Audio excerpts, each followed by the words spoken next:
নমস্কাৰ মোৰ শিক্ষাৰ্থীসকল মই প্ৰণৱ এই ইউটিউব চেনেল ফৰ এডুকেশ্যনৰ অন্য এটা ভিডিঅ'লৈ তোমালোক সকলোকে স্বাগতম জনাইছোঁ মোৰ শিক্ষাৰ্থীসকল আজি মই তোমালোকৰ মাজলৈ লৈ আহিছোঁ হায়াৰ ছেকেণ্ডাৰী ছেকেণ্ড ইয়াৰৰ লজিক এণ্ড ফিলচফি নামৰ বিষয়টোৰ পঞ্চম খণ্ড বাস্তৱবাদ সৰল আৰু বৈজ্ঞানিক এই ইউনিটটোৰ পৰা তোমালোকৰ এইচএছ ফাইনেলত আহিব পৰা কেইটামান কমন 1 নম্বৰ আৰু 2 নম্বৰৰ প্ৰশ্নৰ উত্তৰ তেতিয়াহ'লে আহাচোন পলম নকৰি আজি ভিডিঅ'টো আৰম্ভ কৰোঁ আৰু তাৰ আগতে তোমালোকলৈ এটা অনুৰোধ মোৰ চেনেলটো যদি সাবস্ক্ৰাইব কৰা নাই তেতিয়াহ'লে সাবস্ক্ৰাইব কৰি দিবা আৰু কাষতে থকা বেল আইকনটো প্ৰেছ কৰি দিবা মই দিয়া এনেকুৱা ধৰণৰ শিক্ষামূলক ভিডিঅ'সমূহ বা বিভিন্ন প্ৰশ্নৰ উত্তৰসমূহ নিয়মিতভাৱে পাই থাকিবলৈ ইয়াৰ উপৰিও তোমালোকে যদি আগৰ ইউনিট কেইটাৰ 1 নম্বৰ আৰু 2 নম্বৰৰ কমন কুৱেশ্যনসমূহ চোৱা নাই মই ডেছক্ৰিপশ্যনত লিংক দিছোঁ তাত গৈ তোমালোকে চাব পাৰিবা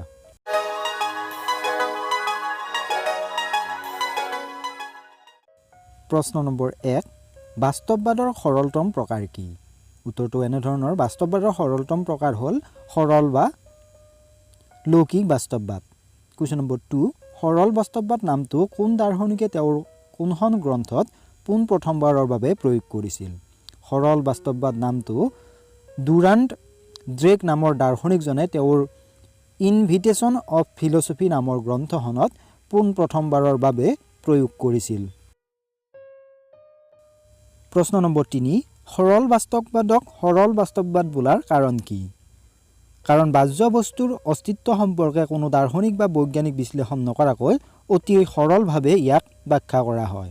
প্ৰশ্ন নম্বৰ 4 সৰল বাস্তৱবাদক কোন দাৰ্শনিকে মৌলিক বা প্ৰাকৃতিক বাস্তৱবাদ আখ্যা দিছে সৰল বাস্তৱবাদক সেলাৰ্ছ নামৰ দাৰ্শনিকজনে লৌকিক বা প্ৰাকৃতিক বাস্তৱবাদ আখ্যা দিছে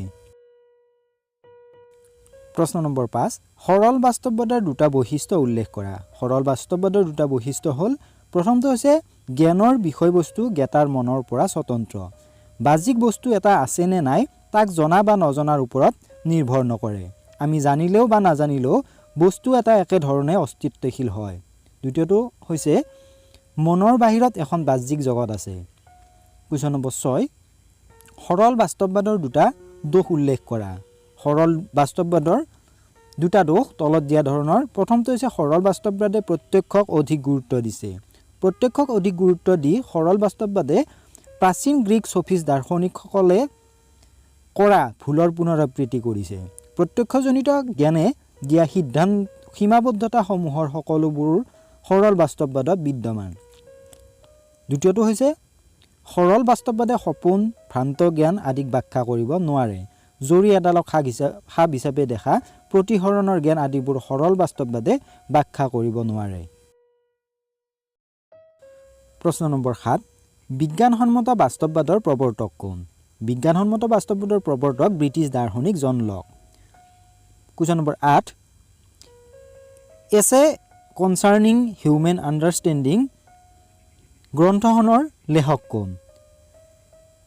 এছে কনচাৰ্নিং হিউমেন আণ্ডাৰষ্টেণ্ডিং গ্ৰন্থখনৰ লেখক হ'ল জন লক কুৱেশ্যন নম্বৰ 9 জন লকৰ মতে গুণ কেই প্ৰকাৰৰ আৰু কি কি জন লকৰ মতে গুণ 2 প্ৰকাৰৰ প্ৰথমটো হৈছে মুখ্য গুণ আৰু দ্বিতীয়টো হৈছে গৌণ গুণ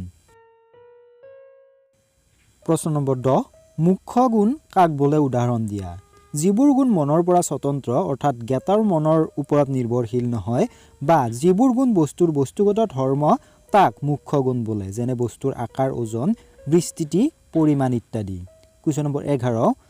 গুণ গৌণ গুণ কাক বোলে উদাহৰণ দিয়া যিবোৰ গুণ মনৰ পৰা স্বতন্ত্ৰ নহয়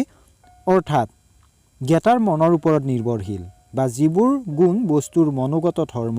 তাক গৌণ গুণ বোলে যেনে বস্তুৰ ৰূপ ৰস গুণ সোৱাদ ইত্যাদি প্ৰশ্ন নম্বৰ 12 মুখ্য গুণ আৰু গৌণ গুণৰ দুটা পাৰ্থক্য উল্লেখ কৰা মুখ্য গুণ আৰু গৌণ গুণৰ পাৰ্থক্য দুটা তলত দিয়া ধৰণৰ প্ৰথমটো হৈছে মুখ্য গুণবোৰ বস্তুৰ মৌলিক বা প্ৰকৃত গুণ মুখ্য গুণবোৰ সম্পূৰ্ণৰূপে বস্তুগত আৰু ই বস্তুৰ অনিবাৰ্য ধৰ্ম আনহাতে গৌণ গুণবোৰ বস্তুৰ মৌলিক বা প্ৰকৃত গুণ নহয় গৌণ গুণবোৰ জ্ঞাতাৰ মনতহে থাকে দ্বিতীয়টো হৈছে মুখ্য গুণবোৰে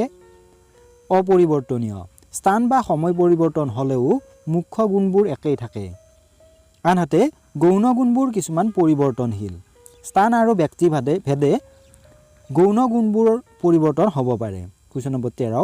জন লকৰ বৈজ্ঞানিক বাস্তৱবাদক ডেছ বুলি কোৱা হয়। জন লোকৰ বৈজ্ঞানিক বাস্তৱবাদক প্ৰতীকবাদ বুলিও কোৱা হয়। কুৱেশ্যন নম্বৰ 14 বৈজ্ঞানিক বাস্তৱবাদৰ দুটা বৈশিষ্ট্য উল্লেখ কৰা। বৈজ্ঞানিক বাস্তৱবাদৰ দুটা বৈশিষ্ট্য তলত দিয়া ধৰণৰ। প্ৰথমটো হৈছে বৈজ্ঞানিক বাস্তৱবাদৰ মতে আমাৰ জ্ঞানৰ বিষয়বস্তু জ্ঞাতাৰ মনৰ পৰা স্বতন্ত্ৰ। অৱশ্যে এই বৈশিষ্ট্যটো সকলোবোৰ বাস্তৱবাদৰে বৈশিষ্ট্য। দ্বিতীয়টো হৈছে বৈজ্ঞানিক বাস্তৱবাদ মতে বস্তু এটা আমি দেখিব নোৱাৰোঁ, তাৰ প্ৰতিলিপি বা নকলহে জ্ঞাতাই দেখিবলৈ পায়।